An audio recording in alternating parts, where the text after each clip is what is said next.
Hola, ¿cómo están todos? Muy buenas tardes, bienvenidos a nuestro estudio número 4 de nuestro manual que se llama ¿Qué hacer? ¿Qué hago para no caer en tentación? Es el tema de hoy. Pero, ¿qué es la tentación? La tentación es el impulso que nos mueve a hacer algo especialmente que podríamos llamar algo malo. Por ejemplo, tal vez alguna de ustedes o alguno de ustedes ha ido de compras y ha visto algo que les gusta, pequeño y que lo pueden tomar sin ningún problema y pues puedes decir, bueno, nadie me va a ver, pero de pronto tu conciencia te dice que no debes de hacerlo y rechazas esto en tu mente y entonces dices, no lo voy a hacer y te vas. Bueno, en ese momento podemos decir que le has ganado la batalla a la tentación. Pero es importante que entendamos qué dice también la palabra de Dios. Que alguna vez nos hemos sentido tentados a hacer algo malo. Y esto quiero decirte que no te va a convertir en mala persona. Solo que tú insistieras en que esa tentación estuviera en tu vida. Y por ende, entonces vendría sobre ti lo que podemos decir que muchas veces lo hemos inclusive tocado en estudios, en el cual decimos que la tentación es pecado, hacemos la pregunta y mucha gente levanta la mano y dice, sí, sí es pecado. Pues no, la tentación no es pecado, sino es que primero tú vas a analizar qué es lo que va a pasar si tú adquirieras o hicieras eso que te está tentando a pecar. Y si tú dices, no voy a aceptar esa tentación, por ende la tentación no es pecado. Solamente se convierte en pecado, obvio, cuando ya lo aceptaste. Por eso la Biblia reconoce que nos vamos a enfrentar a muchísimas tentaciones y lo vamos a leer a continuación en un versículo que es nuestro versículo clave, pero lo que de verdad importa es cómo reaccionamos ante esas tentaciones. Algunas personas se recrean en ese mal deseo y tarde o temprano terminan cediendo, mientras que otras la rechazan de inmediato porque saben que está mal. La tentación, amados hermanos, es una prueba de la capacidad de la persona de escoger el bien en lugar del mal. Y recuerden que la tentación nos incita a pecar y a seguir el camino equivocado en lugar de seguir el camino del Señor. Parte de la experiencia de esta vida es aprender a vencer la tentación y a escoger el bien sobre el mal. Te invito a que oremos. Señor, ponemos en tus manos este estudio para todos aquellos que nos ven por redes sociales.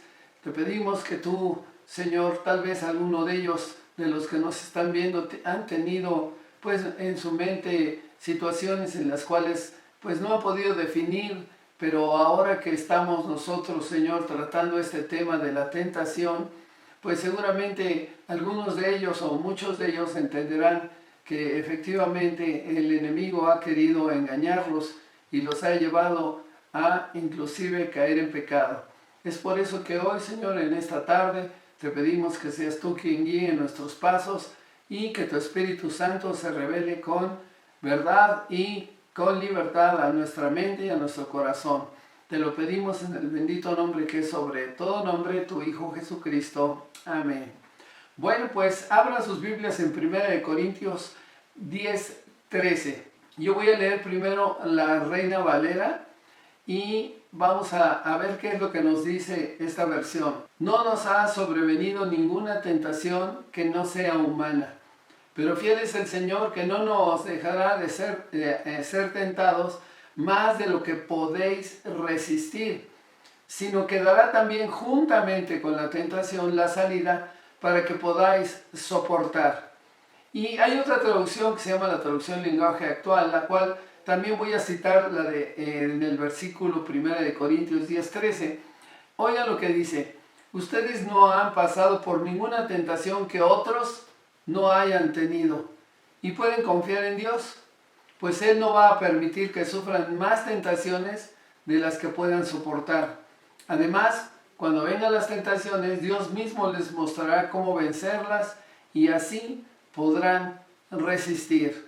Esta palabra tentación Es un término que podemos definir según el contexto, porque definitivamente en algunos versículos se marca como prueba y en otros como tentación, y podemos decir que son elementos dependientes del contexto, y por eso tenemos que leer los contextos para poder determinar si esto es una prueba o una tentación según lo que estás pasando en tu vida. Por eso podemos decir que las tentaciones son negativas y las pruebas son para madurez cuando llegan a nuestras vidas. Y este versículo da por sentado que seremos tentados o probados y que cada persona será tentada de manera parecida, o sea, prácticamente similar. Pero también dice que para el creyente siempre hay una manera de luchar contra la tentación y poder rechazar el pecado. Esta escritura nos enseña un principio poderoso, amados hermanos. Si pertenecemos a Dios, Él no permitirá que ninguna dificultad le veamos sin solución en nuestras vidas y nos dará la fuerza para sobrellevarlas. Con cada tentación y cada prueba que venga a nuestro camino, Dios permanecerá fiel a nosotros. ¿Lo puedes creer? Yo creo que el Señor nos está prácticamente advirtiendo de que en esta tierra, pues sí, habrá aflicción, pero que recordemos que el Señor es el que ha vencido al mundo y Él nos ha prometido que Él estará siempre con nosotros hasta el fin de los siglos. Él proveerá una forma, el Señor, de resistir la prueba y no tenemos que ceder al pecado. Si podemos obedecer a Dios en cualquier circunstancia de la vida. La pregunta, muchos se lo harán, pero ¿cómo lo hago? Entonces es necesario que entendamos que todo depende de la situación y de las personas involucradas. Según lo que esté sucediendo, es necesario que tú lo pongas en oración ante el Señor, y si tú tienes a alguien que te puedas acercar y pedirle un consejo, pues seguramente alguien que conozca de la palabra de Dios, pueden ser tus pastores, pueden ser personas que verdaderamente son buenos consejeros y seguramente te darán una salida de qué es lo que te está pasando y cómo lo puedes también evitar. Lo que no te sugiero es que no trates de depender de tu fuerza de voluntad, porque entonces fallaremos. Es importante que no digamos, yo lo puedo solucionar, esto no tiene ningún problema, esta tentación al alcoholismo yo me la voy a quitar, y a la mera terminan hundidos en ese vicio. Es por eso que yo te pido que no confíes en tu fuerza de voluntad propia. Y es por eso que Efesios 6, del 12 al 13, dice que nuestra defensa contra los ataques del enemigo son espirituales. ¿Por qué? Porque es necesario que entendamos qué es lo que Dios nos quiere hablar en este versículo. Vamos a ver Efesios 6, 12. Porque no tenemos lucha contra sangre y carne, sino contra principados, los principios, contra las potestades, contra los que gobiernan las tinieblas de este siglo, contra huestes espirituales de maldad. Estamos hablando de demonios en las regiones celestes. Esta palabra huestes propiamente significa el que reina sobre el mundo, con referencia, obviamente lo hace para que entendamos que es Satanás y sus demonios, al influir en la vida de las personas mundanas. Eso significa las personas que viven en el mundo y que en lo más mínimo también les interesa conocer de Dios. Recuerda que los hijos de Dios somos soldados de Cristo y peleamos una batalla espiritual, amada hermana, amado hermano. Nosotros debemos de saber también que esa batalla espiritual la tenemos que enfrentar no con armas carnales, sino con espirituales en Cristo Jesús. Porque también la palabra de Dios nos habla cómo enfrentar esta tentación, y eso es sumamente importante. Miren, vamos a ver qué es lo que dice Gálatas 5, del 22 al 23. Dice que el dominio propio es un fruto del Espíritu Santo, que no es una característica humana en la que podamos confiar. Eso significa que nosotros tenemos que conocer lo que es el fruto del Espíritu. Y vamos a ver, por ejemplo, en Gálatas 5:22, como les dije, los frutos del Espíritu.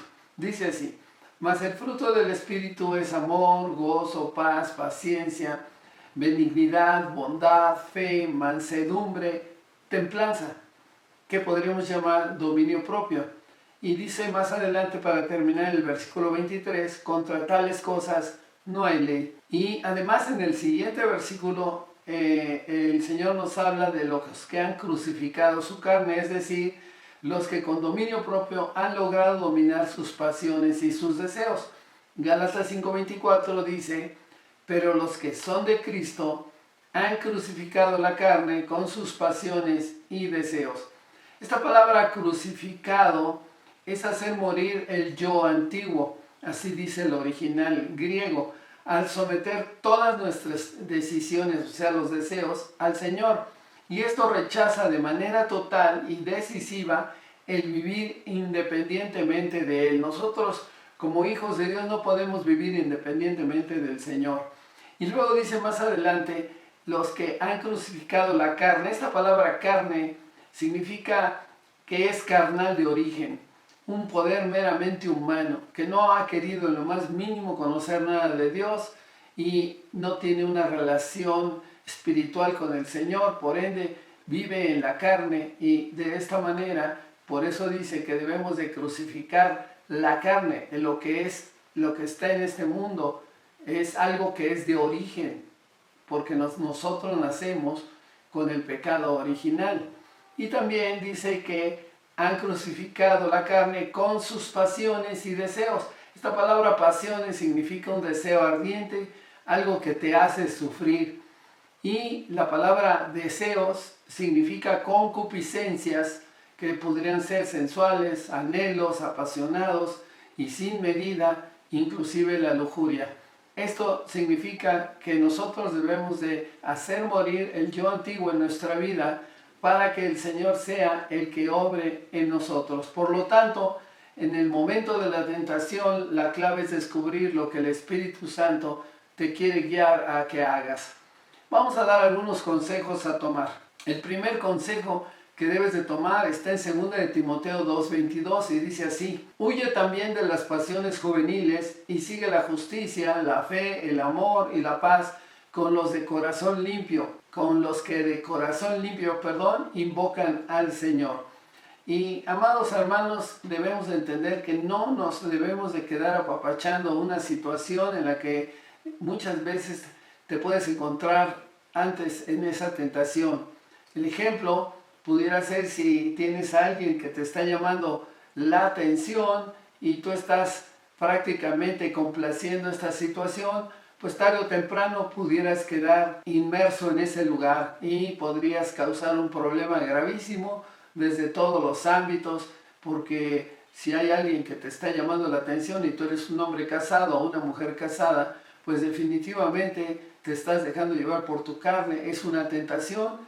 Y lo que deberás de hacer es alejarte inmediatamente de ahí. El consejo es, si puedes irte, hazlo rápidamente. Tenemos bíblico un ejemplo, cuando José, la esposa de Potifar, el que era el patrón de José, y quiso tener relaciones con José. ¿Y qué fue lo que sucedió? José huyó de ese lugar. ¿Sí? El huir es mejor a que hubiera caído en el error, porque a este varón José se le había dado y se le había puesto en sus manos la confianza de Potifar. Y Potifar, prácticamente José, con un corazón limpio, dijo: no tengo por qué engañar ni lastimar al que es mi jefe. Verdaderamente una manera de pensar de un hijo de Dios, y él huyó de esa tentación. También otro consejo es apagar la computadora cuando estés viendo cosas que no debes. Deja a ese muchacho o a esa muchacha. Sal del cine y dile al amigo o a la amiga: necesito irme, cuando estés en situaciones en las que no te conviene. También responde con la verdad. Otro consejo: cuando Satanás tentó al Señor Jesucristo, esto lo pueden leer en Mateo 4, Jesús respondió citando las Escrituras, sin importar cómo Satanás pueda transgiversar las palabras o haga promesas al Señor. Inclusive lo quiso tentar, pero Jesús conocía la verdad y conocía a este enemigo y confiaba. El Señor en la palabra, que la palabra lo iba a hacer huir. Y yo quiero decirte que tú necesitas conocer de la palabra de Dios para que el enemigo huya de tu vida. También pide apoyo, es importante. Eclesiastés 4:12 dice: y si alguno prevaleciere contra uno, dos le resistirán, y cordón de 3 dobleces no se rompe pronto. Jesús nos enseñó a vivir verdaderamente en unidad. En este caso, este versículo nosotros lo usamos mucho para hablar del matrimonio, porque el cordón de 3 dobleces es el varón, la varona y el Señor Jesucristo en el centro de sus vidas. Y es por eso que un matrimonio cristiano es un matrimonio cristocéntrico, en donde el Señor es el centro de nuestra vida. Y aunque también Timoteo 2:25 exhorta a los creyentes a corregir a sus amigos para llevarlos al arrepentimiento, no hay nada malo en llamar a un amigo para pedirle ayuda antes de caer. Según de Timoteo 2:25 dice así: que con mansedumbre corrija a los que se oponen, pero si quizás Dios les conceda que se arrepientan para conocer la verdad.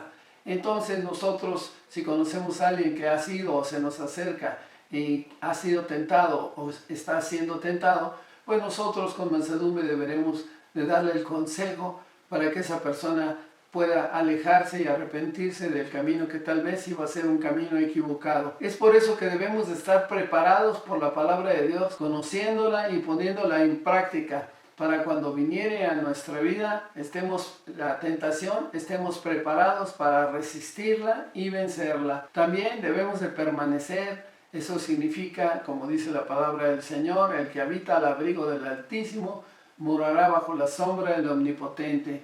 Tenemos que permanecer en el Señor, y también debemos de conocer su verdad, la verdad de Cristo, porque Él es el camino, la verdad y la vida. Tenemos que conocer su palabra, sus promesas, tenemos que aprender a orar, tenemos que discipularnos, porque eso nos va a acercar cada día más a tener una intimidad con el Señor, y solamente así podremos hacer que el enemigo huya de nuestras vidas. El Señor nos dice: sométete al Señor, resiste al diablo y Él huirá de ti. Y también el último consejo es: congrégate. Todos sabemos que debemos de estar congregados. El Señor Jesucristo nos lo dijo, que teníamos que congregarnos, y Jesús estableció la iglesia por razones muy específicas. Una de ellas es para que los creyentes no tengan que luchar solos. ¿Por qué? Porque Hebreos 3:13 y Hebreos 10:24 dicen que una de las razones para estar conectados con los creyentes es para que podamos cada uno de nosotros juntos animarnos y estar alejados del pecado. Hebreos 10:24 lo dice, lo acabo de citar y lo voy a leer. Y considerémonos unos a otros para estimularnos al amor y a las buenas obras. Hebreos 10:25 dice: no dejando de congregarnos como algunos tienen por costumbre, sino exhortándonos, y tanto más cuando veáis que aquel día se acerca. Amados hermanos, los tiempos cada día son más difíciles. Los problemas de todo tipo se presentan ahora. Hay situaciones de enfermedades, de pleitos, de celos, de iras, de contiendas. Hay situaciones muy difíciles. La maldad del hombre se está aumentando, y es por eso que no debemos de dejar de congregarnos, para que nos estemos juntos y nos exhortemos, y tanto más tengamos presentes que los tiempos son malos y el fin, pues sí, parece ser, y yo no voy a decir los tiempos, pero todo parece indicar que aquel día, el día de la venida del Señor, se acerca. Si lo hacemos, amigos, hermanos, estaremos muy lejos de la tentación y no nos sorprenderá. Vamos a concluir con: el dominio propio proviene del Espíritu Santo, la protección contra el enemigo proviene de Dios cuando seguimos su palabra y nos unimos a su obra. Dios ha establecido acciones específicas que podemos tomar para vencer la tentación. Depende de nosotros tomarlas. 1 Corintios 10:12 dice así: así que el que piense estar firme, mire que no caiga. Amados hermanos, oremos. Señor, te damos gracias por esta tarde-noche. Bendecimos tu nombre, te glorificamos y te pedimos, Señor, que seas tú quien nos guíe y nos dé la dirección correcta. Ante todo, Señor, debemos de saber que alejados de ti nada vamos a poder hacer y que la tentación estará en todos los seres humanos, porque sabemos que el enemigo tiene dominio en esta tierra, pero mayor es el que está en nosotros que el que está en esta tierra, tu Hijo Jesucristo. Y nosotros declaramos, Señor, que ante todo venceremos, porque tú nos has dado una armadura y sabemos que esa armadura, Señor, y esa manera de vivir con rectitud y como soldados tuyos, podremos ganar la batalla. Te damos gracias, y si alguien me ve por redes sociales y no conoce de Cristo, yo lo invito a que reciba al Señor y le diga al Señor así: inclina tu rostro y dile: Señor, perdóname, no he sabido hacer tu voluntad, reconozco que he sido tentado y he caído en la tentación, pero Dios, te pido que por medio de tu Espíritu Santo, Señor, tú me hables y hagas que sea transformado y cambiado mi corazón. Yo declaro a tu Hijo Jesucristo como mi único y seguro Salvador, y declaro que Él murió en la cruz para el perdón de mis pecados, pero que Él resucitó al tercer día. Él es un Dios vivo y está sentado a la derecha de ti, Señor, y Él intercede ahora por mí. Yo me declaro tu Hijo, bendigo tu nombre y te glorifico. En el bendito nombre que es sobre todo nombre, tu Hijo Jesucristo. Amén. Amados hermanos, que el Señor los bendiga. Estaremos, si Dios lo permite, la próxima semana para el siguiente estudio. Bendiciones.